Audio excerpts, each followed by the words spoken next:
Emerald போன்ற பகுதிகளிலே இருந்தும் கூடலூர் பகுதியிலே இருந்து நமது செய்தியாளர் ஒளிப்பதிவாளர் எடிட்டர் திரு பிரசாத் அவர்களும் இன்னும் பந்தலூர் கொளப்பள்ளி சேரம்பாடி நிலாக்கோட்டை பகுதிகளிலே இருந்து நமது செய்தியாளர் ஒளிப்பதிவாளர் திரு நீலமலை ராஜா போன்றவர்கள் இன்றைக்கு சிறப்பான ஒரு தகவலை தந்திருக்கிறார்கள்.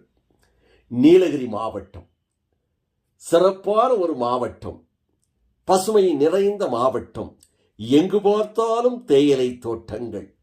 தேயிலை விவசாயம் என்பது முதன்மையான விவசாயமாக நீலகிரி மாவட்டத்தில் இருக்கிறது என்று கருதப்படுகிறது, சொல்லப்படுகிறது. முதன்மையான விவசாயம் நீலகிரி மாவட்டத்திலே தேயிலை தான். அந்த தேயிலை கடந்த மாதங்களில்